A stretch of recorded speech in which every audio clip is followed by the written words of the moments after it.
Get off this beach now. I'm sorry? This is a private beach. You're trespassing. I'm not trespassing. We're residents here. My daughter's having a birthday party. Sure you are. ID. Now. My wallet's in the car.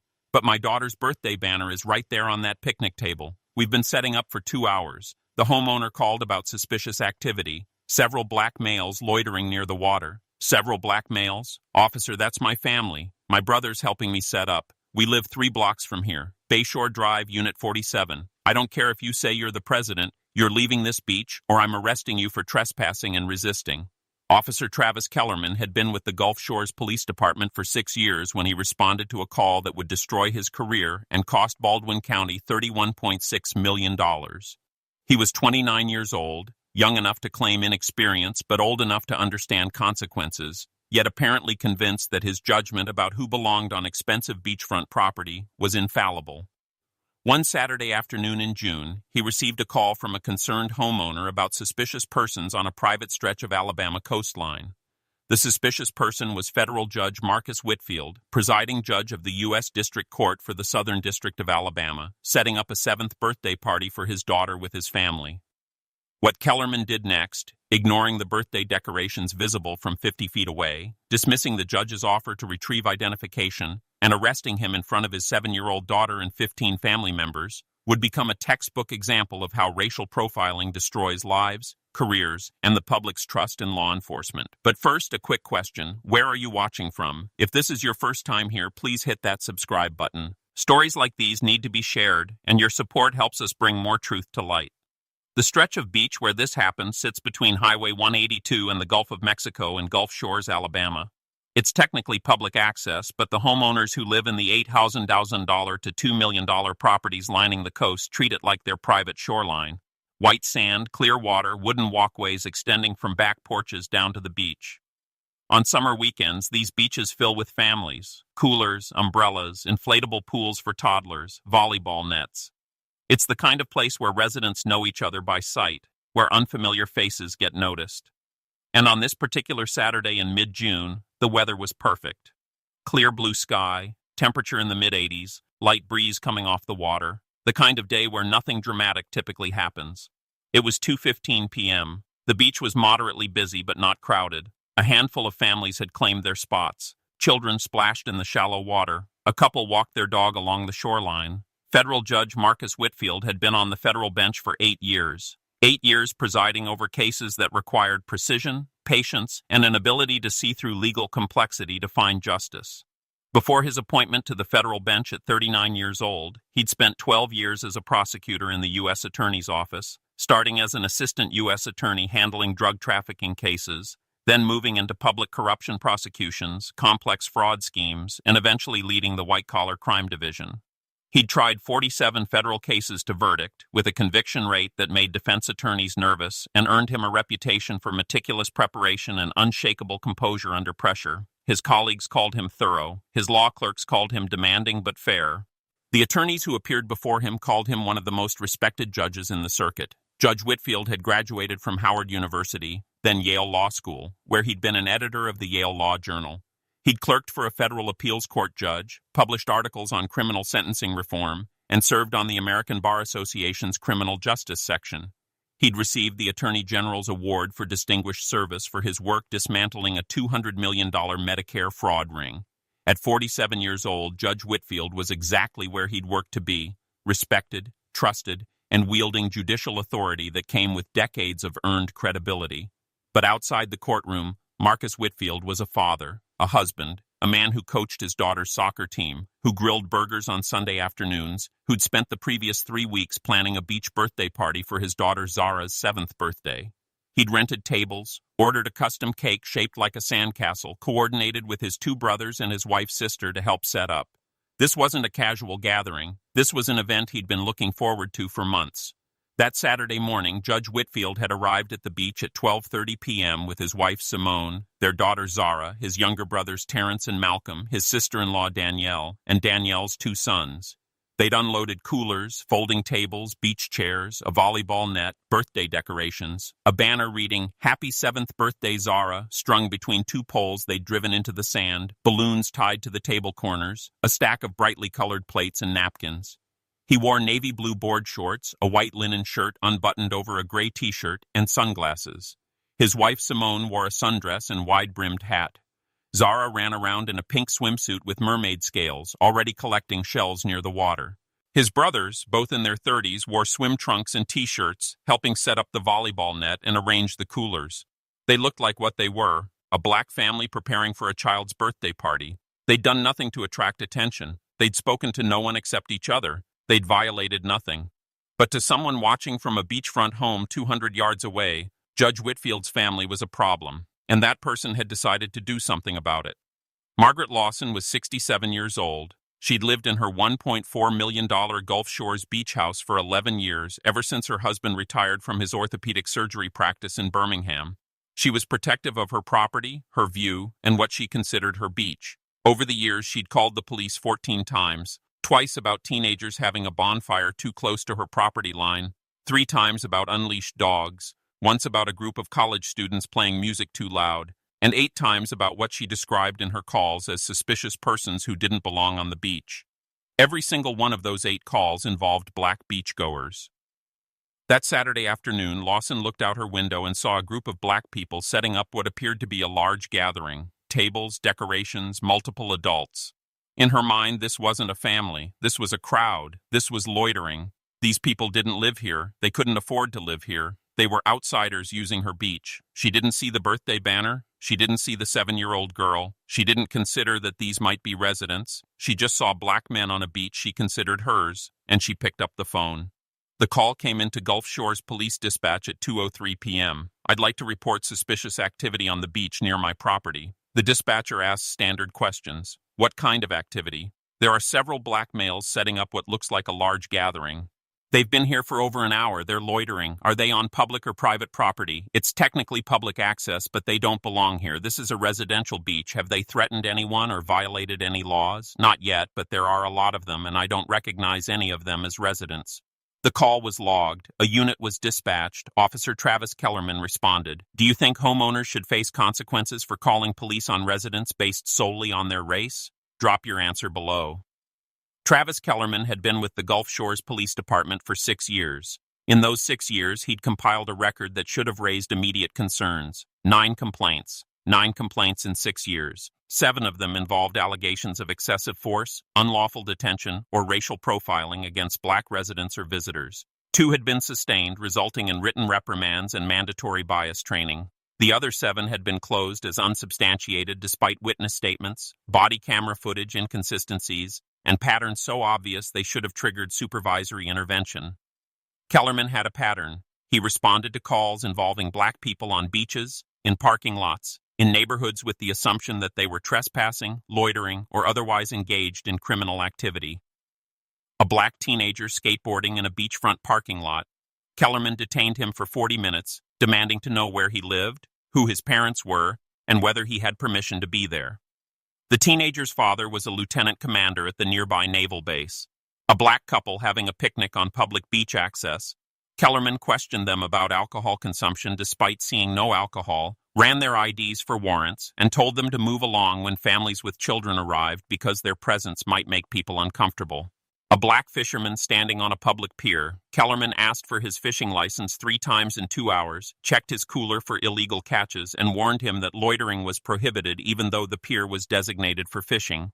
The pattern was clear, the documentation was extensive, but somehow Kellerman remained on patrol. His supervisors noted in performance reviews that he was enthusiastic and proactive, but needed to improve his community relations and cultural sensitivity.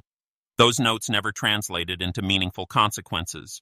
When Kellerman received the call about suspicious persons on the beach, his mind immediately filled in a narrative.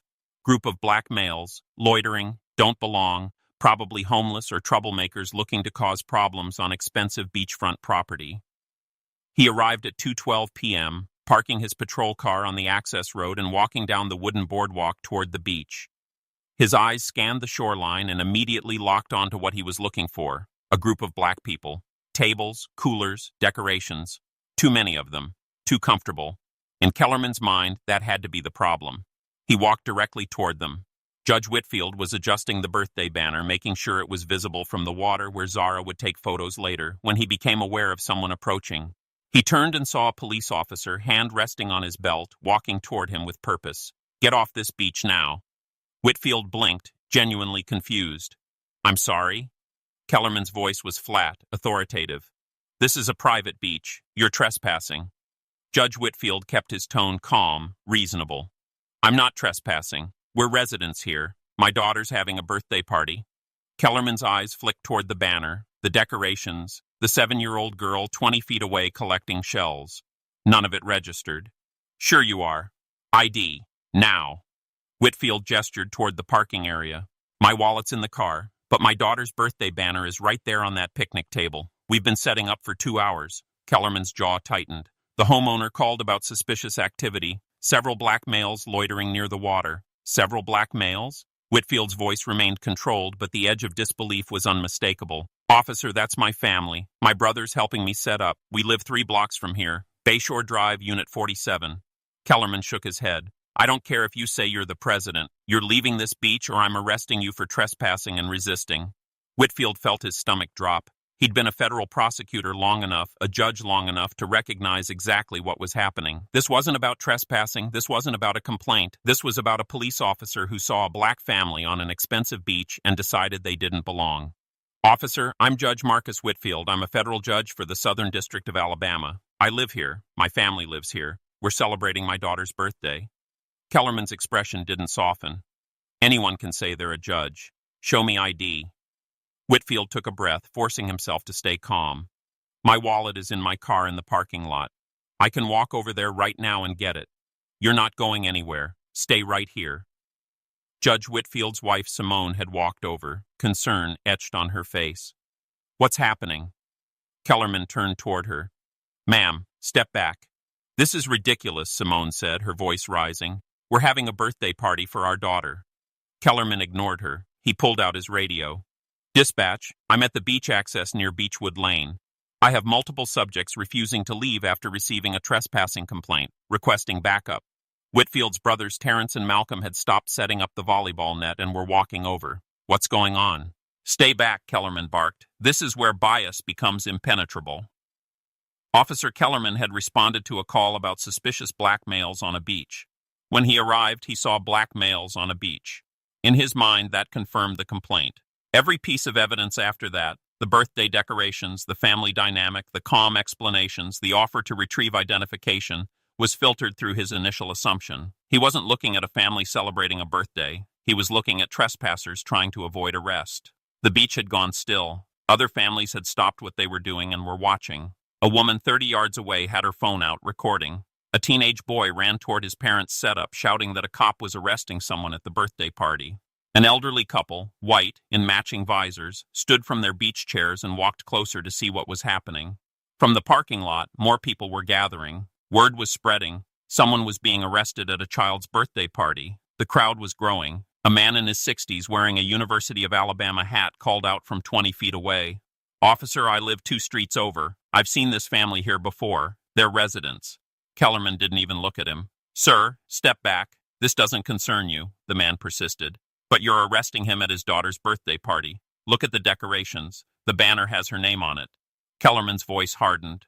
"Final warning. Step back or you'll be charged with interfering with a police investigation." The man raised his hands and backed away, but he pulled out his phone and started recording. Simone stepped closer, her voice shaking with barely controlled anger. "Officer, my husband is telling you the truth. We live at 1847 Bayshore Drive, Unit 47. Our names are on the lease. Our names are on the mailbox. Our car is parked right there with the resident parking sticker on the windshield. All you have to do is look. Ma'am, I've asked you to step back multiple times. Our daughter is 7 years old today. You're ruining her birthday." Kellerman turned to his radio again. "Dispatch, I need that backup expedited. Multiple subjects becoming confrontational." Terrence, Judge Whitfield's younger brother, stepped forward, his phone held high, recording. "For the record, I am Terrence Whitfield. That is my brother, Judge Marcus Whitfield. We are residents of Gulf Shores. We are celebrating his daughter's 7th birthday. This officer has refused to verify any of the information we've provided. He has refused to allow my brother to retrieve his identification, and he is now threatening to arrest anyone who questions his actions." Malcolm added, also recording, "This is witness tampering. You're threatening people for documenting a wrongful arrest." Kellerman's face flushed red. "Both of you, hands where I can see them. Our hands are visible. We're holding phones. We're exercising our First Amendment right to record police activity in a public space. The woman who'd been recording from 30 yards away called out, "I'm recording too. Everyone here can see this is wrong." Another voice from the growing crowd, a younger woman in a wetsuit carrying a surfboard, joined in. "Yeah, this is insane. They've been here since noon setting up. I watched them unload the car." Kellerman spun toward her. "Ma'am, unless you're a witness to criminal activity, you need to clear the area." "I am a witness. I'm witnessing you arrest someone for having a birthday party." The backup officer who'd arrived earlier pulled Kellerman aside, speaking quietly but urgently. His voice was just barely audible to those nearby. "Kellerman, there are at least 15 people recording this. The decorations are right there. Maybe we should verify the ID before this goes any further." Kellerman shook his head sharply. He refused to provide ID when ordered. He said it's in his car. Let him get it. And let a trespassing suspect access a vehicle where he could have weapons? No. But what if he's telling the truth? Then he should have had his ID on him. Judge Whitfield knew he had a choice. He could continue asserting his rights, which might escalate this into violence in front of his daughter, or he could comply, let this catastrophic mistake play out in front of witnesses, and deal with the consequences through the system he'd spent his career serving. He chose documentation. "Officer Kellerman, I am complying with your orders, but I need you to understand that I am Judge Marcus Whitfield, a sitting federal judge. My wallet with my identification is in my vehicle approximately 100 yards from here. I am offering to retrieve it. My family and I are residents. We are celebrating my daughter's 7th birthday. You can see the decorations, the cake, the banner. We have violated no law." Kellerman's hand moved to his handcuffs. "Turn around. Hands behind your back." Simone's voice cracked. "Marcus." "It's okay," Whitfield said quietly. He looked at his daughter Zara, who had stopped collecting shells and was staring, wide-eyed and confused. "Daddy's okay, sweetie. This is a mistake, and we're going to fix it." He turned around slowly, deliberately, making sure his movements were visible to everyone watching. "I am complying under protest. I am Judge Marcus Whitfield. This officer is arresting me for celebrating my daughter's birthday on a public beach where I am a resident. Everyone here is a witness. Please record this." Several people were recording. The woman nearby had her phone up. A teenage boy at another family's setup had started filming. Kellerman pulled Whitfield's arms behind his back and snapped handcuffs on. The metal was tight, deliberately tight. Whitfield winced but said nothing. "You're under arrest for trespassing and resisting an officer. I have not resisted. Everyone here saw that I complied fully, and I am not trespassing." Zara started crying. "Mommy, why is that man hurting Daddy?" Simone knelt down, pulling her daughter close. "It's okay, baby. It's a mistake." Terrence, Whitfield's younger brother, stepped forward. "This is wrong. He told you he's a federal judge. He offered to get his ID. Step back, sir, or you'll be arrested too." Malcolm had his phone out, filming. "I'm recording this. Judge Marcus Whitfield arrested for having a birthday party for his daughter." A backup officer arrived, a younger patrolman who looked uncertain as he approached. Kellerman briefed him quickly. "Trespassing suspects. They're refusing to leave." The second officer looked at the decorations, the birthday banner, the crying 7-year-old girl. "Are you sure about this?"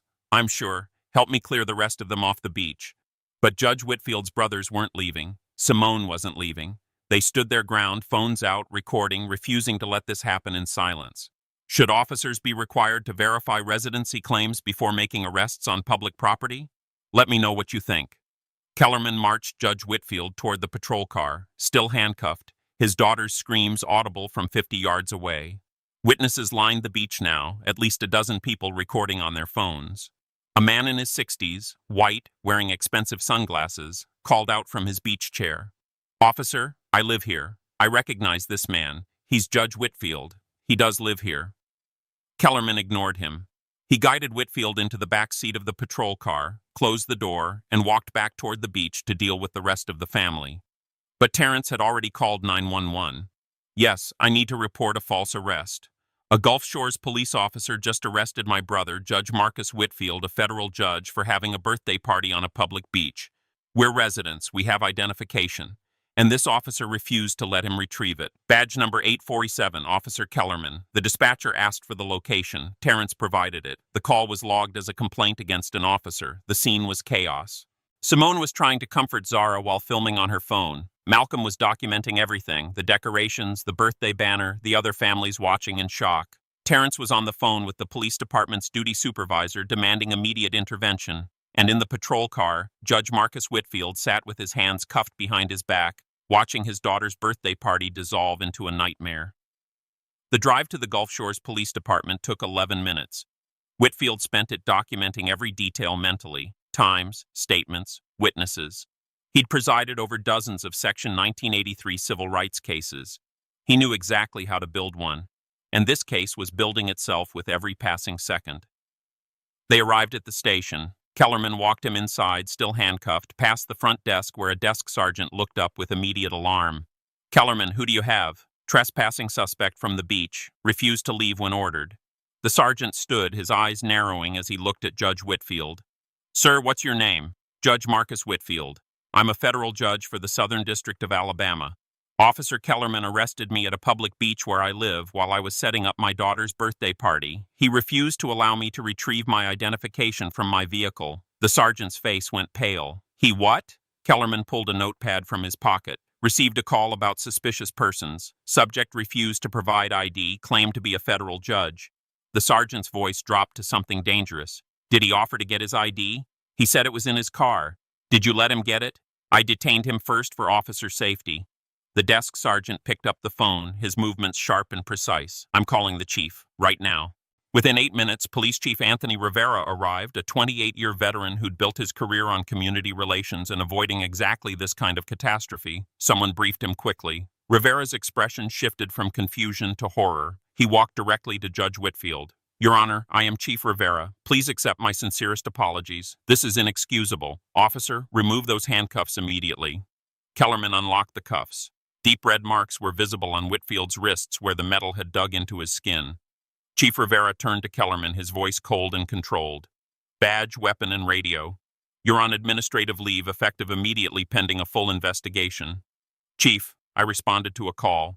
"You arrested a federal judge at his daughter's birthday party after he identified himself and offered to retrieve identification. Badge, now."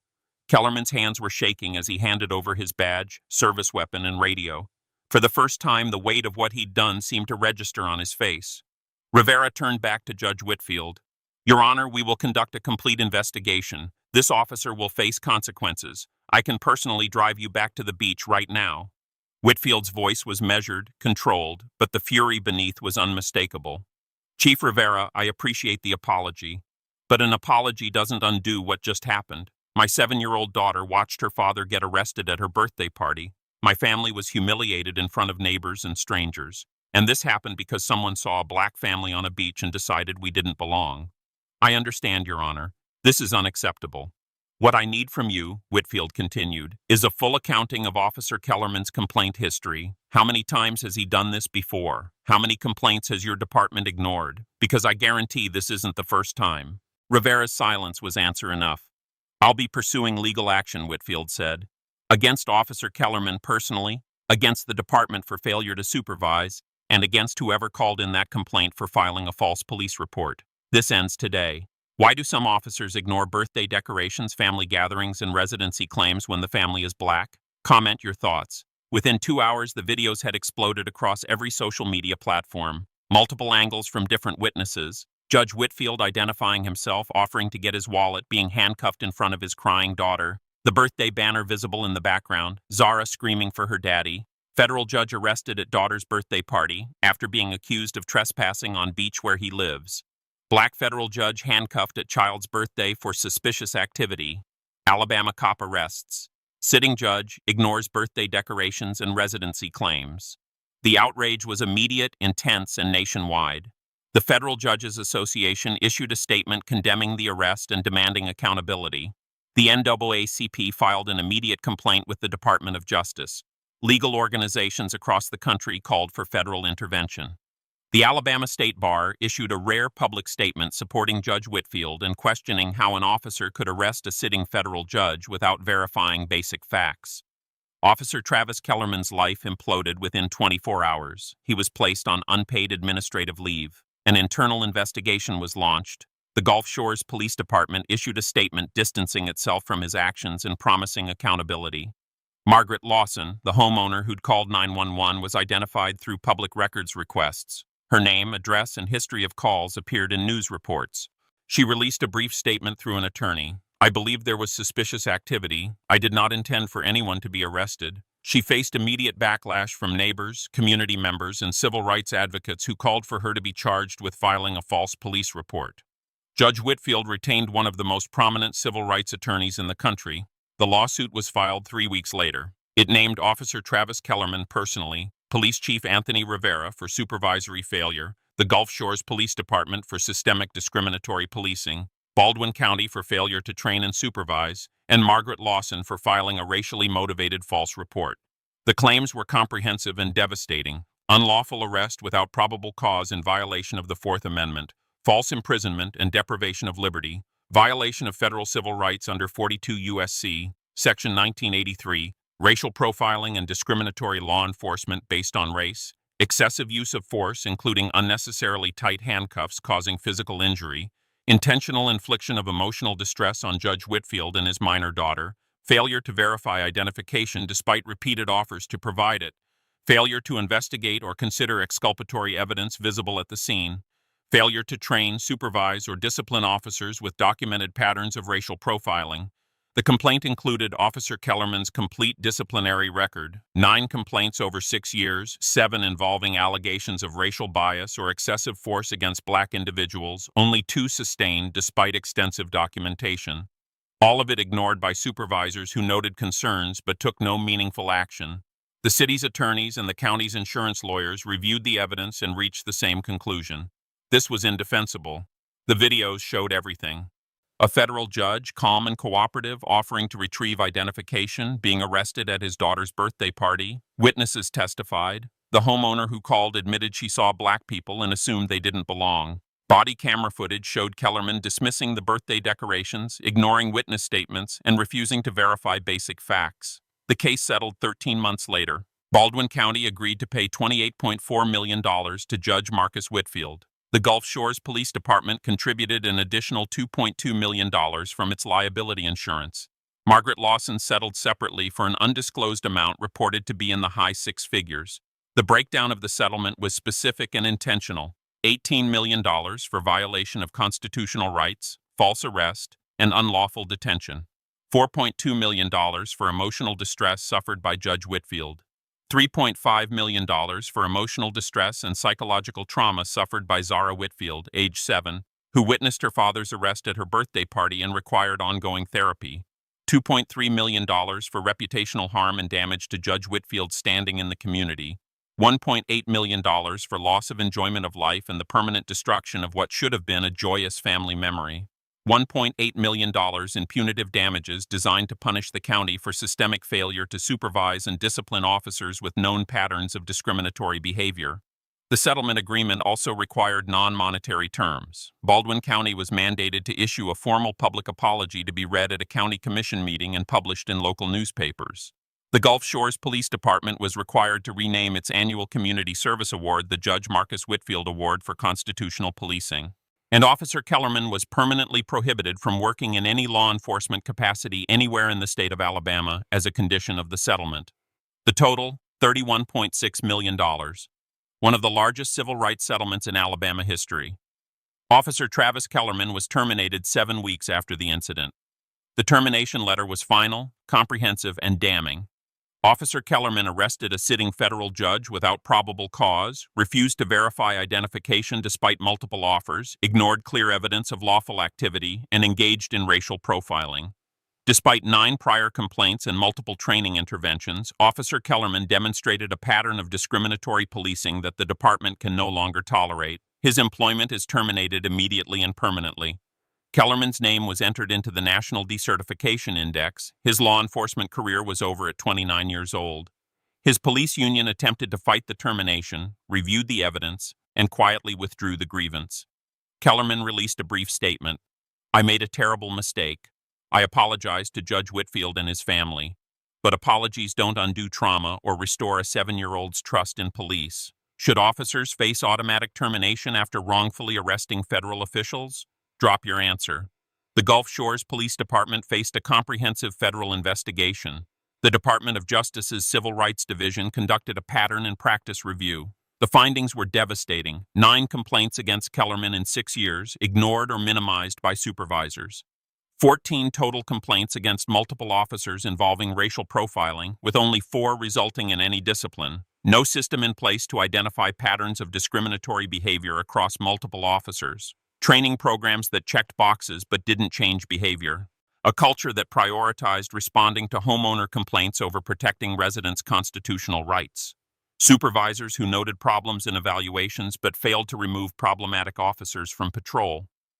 The DOJ mandated comprehensive reforms, immediate termination for any officer with 5 or more sustained complaints related to discrimination or excessive force, mandatory verification of residency, identification, and probable cause before any beach-related trespassing arrests, real-time supervisory review of all arrests involving people of color in majority white neighborhoods, independent civilian oversight board with subpoena power and binding authority, quarterly pattern analysis of all stops, detentions, and arrests with automatic federal notification of racial disparities, body camera footage review for all use of force incidents and arrests challenged by subjects.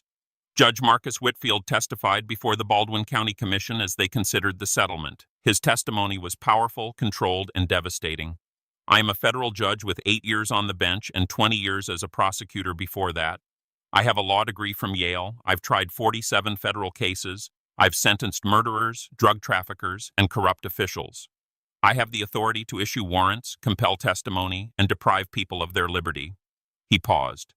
And none of that mattered when Officer Kellerman saw a black man on a beach he decided I didn't belong on. I identified myself. I offered to get my wallet. I showed him my daughter's birthday decorations. I told him I lived 3 blocks away. None of it registered because he'd already decided I was trespassing based on the color of my skin. Another pause. 9 complaints in 6 years. 9. 7 of them involving black residents.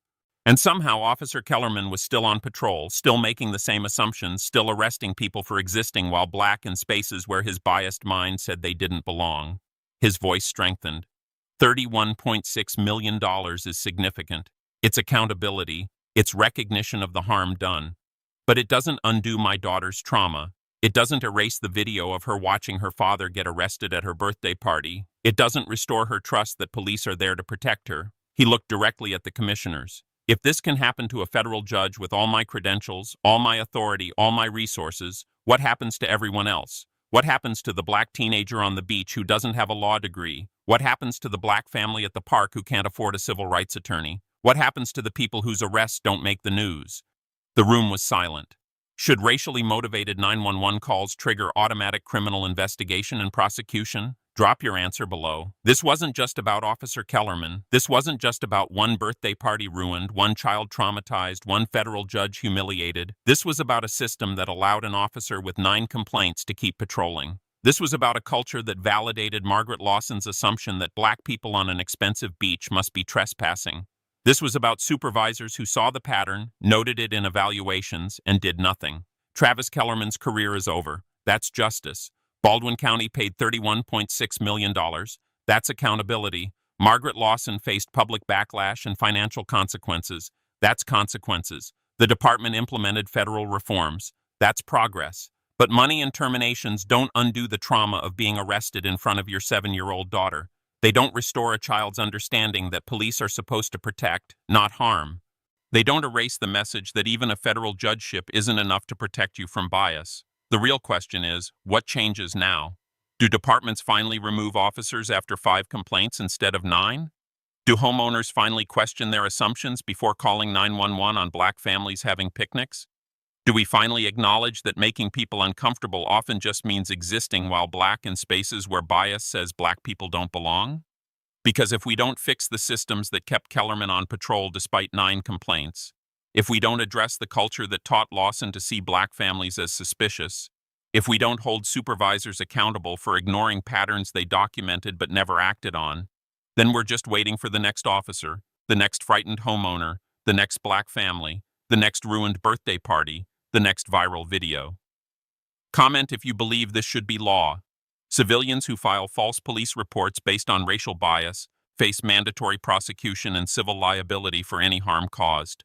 And if you think these stories need to be told, if you believe accountability starts with awareness and change starts with pressure, then hit that subscribe button.